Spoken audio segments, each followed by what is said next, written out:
Prone ventilation. I previously told one of the rescue method in a patient with acute respiratory distress syndrome ventilation is prone ventilation. Other two rescue method is one is prone ventilation. Second one, high frequency oscillatory ventilation. Third one, ECMO, extracorporeal membrane oxygenation. One of the trial also shows that improvement with the extracorporeal membrane oxygenation, but it is not freely available for all kind of patients. Then before prone ventilation, you should check the indication for prone ventilation. Before prone ventilation, you should check indication for prone ventilation. The indications are PF ratio less than 150. If you have a patient with ARDS with PF ratio less than 150, you have to consider prone ventilation. I previously told PF ratio is very sensitive to PEEP. Because of that, Berlin definition, now PEEP and CPAP also applied. So millimeter mercury. So this much of PF ratio should be with FiO2 0.6, fractional of oxygen 0.6 and PEEP of 10. If your patient right now having PF of 10 and FiO2 0.6 with a PF ratio less than 150, you can consider prone ventilation. Second indication is with all measures, your plateau pressure of ventilation is more than 30 cm H2O. So in that case also you have to consider prone ventilation. Other one is your driving pressure of ventilation more than 15 cm H2O, you can consider prone ventilation. Driving pressure means the peak inspiratory pressure minus end expiratory pressure. Peak inspiratory pressure minus PEEP equal to driving pressure. That means the AR column driving pressure is the driving pressure. If you are having high driving pressure usually and with the high PEEP, your thoracic cavity pressure increase gradually. With that, your right heart can become fail. So right heart failure or right ventricular dysfunction also one of the indication for prone ventilation, RV dysfunction.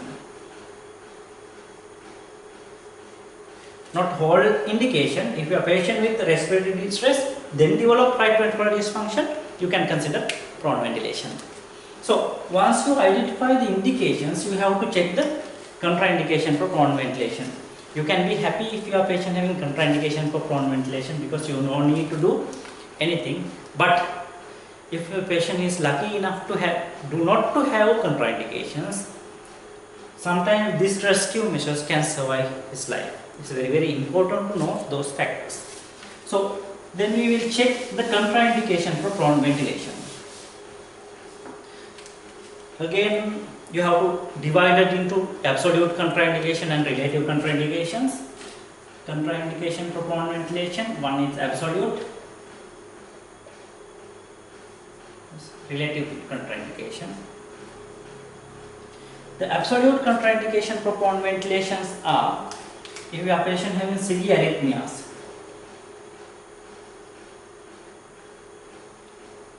if your patient having severe arrhythmia, it is one of the absolute contraindication for prone ventilation.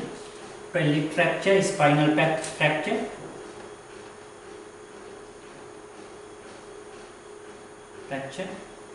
high intracranial pressure, high ICP, and if your patient underwent recent surgery with peritoneostomy or sternotomy, midline sternotomy for cardiac surgery. Those are absolute contraindication for prone ventilations. Relative contraindications are if your patient having bronchopleural fistula is a relative contraction, bronchopleural fistula. Tracheostomy with tracheostomy less than 24 hours. That means your tracheostomy tract is still not formed well.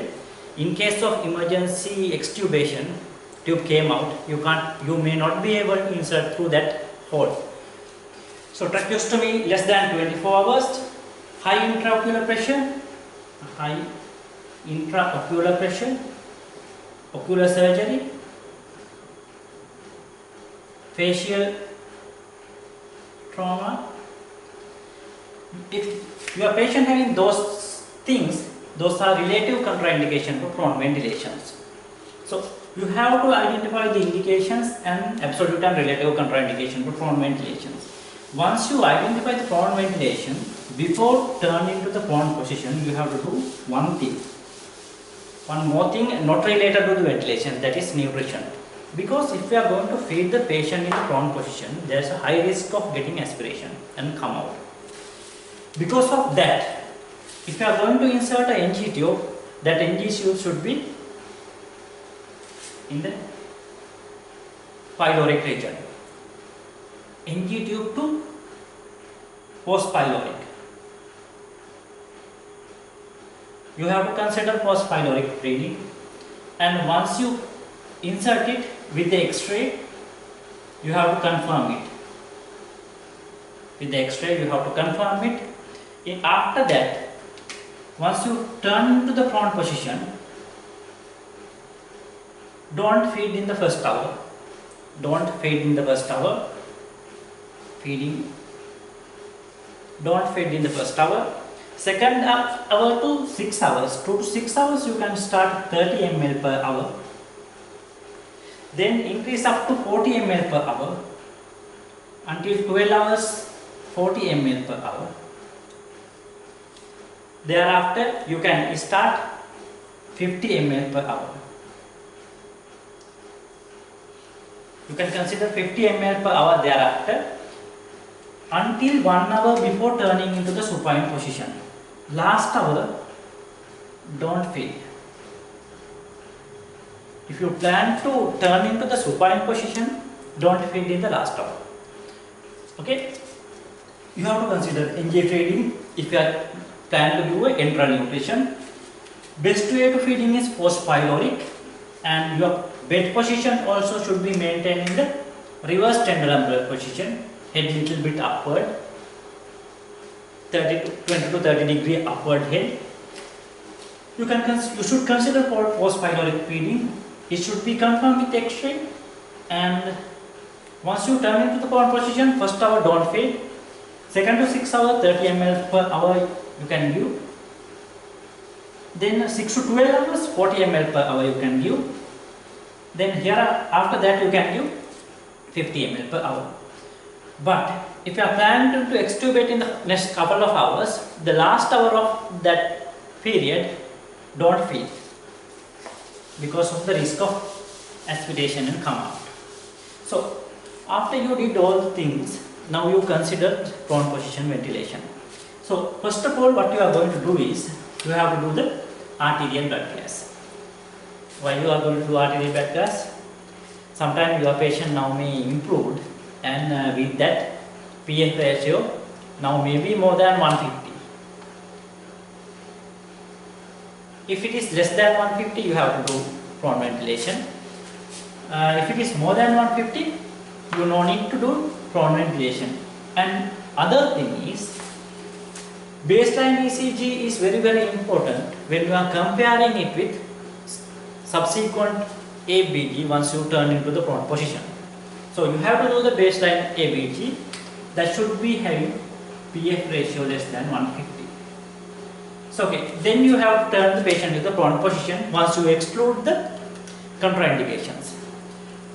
After that, if your patient develop any complications, the two major complications are one of the desaturation.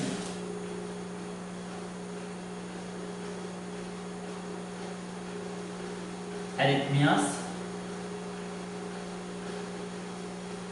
hypotension,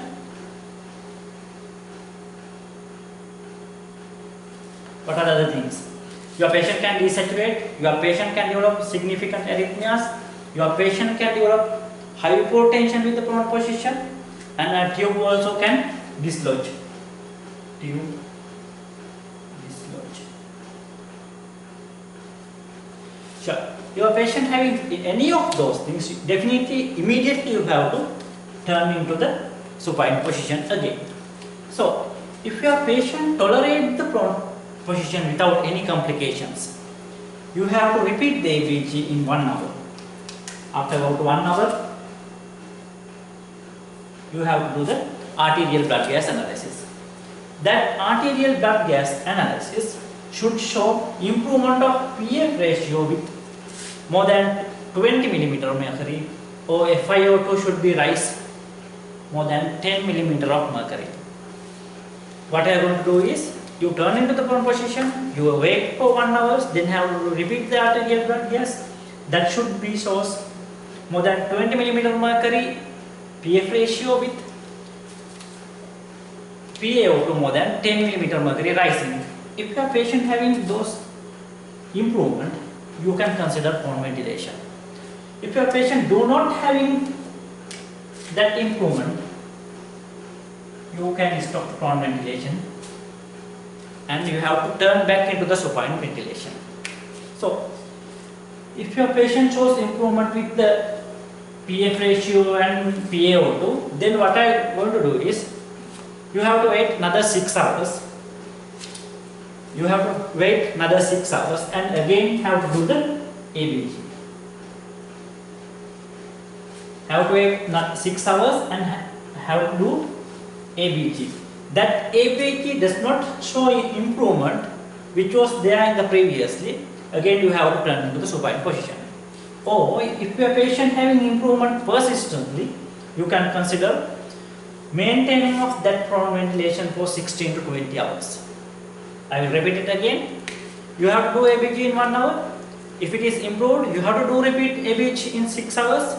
If it is also improved, you can consider 16 to 20 hours prone ventilation. If it is not improved, you have to turn back into supine position.